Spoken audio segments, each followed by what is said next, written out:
This particular lab, our assignment was to design an experiment to test the cryptic coloration impact on survival, along with the addition of components for reproduction and other annual generations.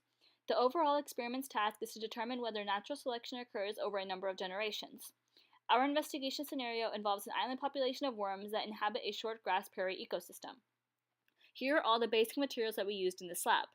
Our first step in the design process was to find a location for our island, which was a rectangular area about 200 meters squared across from the tennis courts as shown here.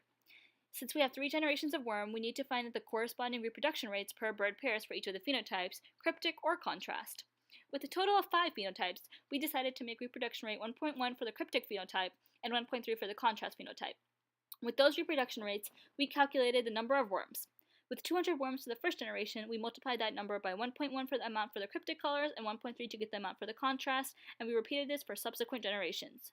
Next, we identified which colors of yarn we are using, and of those colors, which are going to be either cryptic or contrast phenotype. We decided to use dark green, black, and light green for our cryptic colors and orange and red for our 2 contrast colors. Now, using these colors and knowing the exact amount we need, we started measuring out our yarn and cutting up the corresponding amount we need for each of the colors. We cut the length of each of the worm about 8 centimeters, and we measured out the yarn by wrapping it around an 8 centimeter piece cardboard to obtain more accurate lengths. We did this by spanning the yarn across the cardboard without overlapping any part of it as seen here. Finally, once the amount of worms for each color was obtained, we separated all the colors in their designated Ziploc bags to use in our next lab day to continue with the investigation. We made sure we had an appropriate amount of volunteers to act as feeding birds and nest birds for our next lab.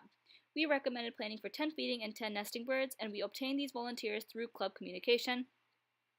Here are the following amount of worms or yarn that should be there for each phenotype. For cryptic, we had 242 pieces, finalizing with a total of 1,936 centimeters amount of yarn needed. For contrast, we had 338 pieces, giving a total amount of 2,704 centimeter yarn, as seen here. The purpose of this lab was to test the impact of cryptic coloration on survival. When we designed the reproduction part of this, we had to take into account how predatory stress may impact reproductive rate. We chose our multipliers to be 1.1 for cryptic and 1.3 for contrast as to minimize the amount of yarn used. We decided to make the reproduction rates for the contrast phenotypes higher due to the fact that their bright colors appeals to predators more, resulting in their population declining much more faster compared to their cryptic phenotype, and thus they need to reproduce more to compensate for their lower populations. In addition, some errors which may have impacted the lab would be our measurements, as the yarn and even the cardboard may not have cut out to be the perfect 8 centimeters.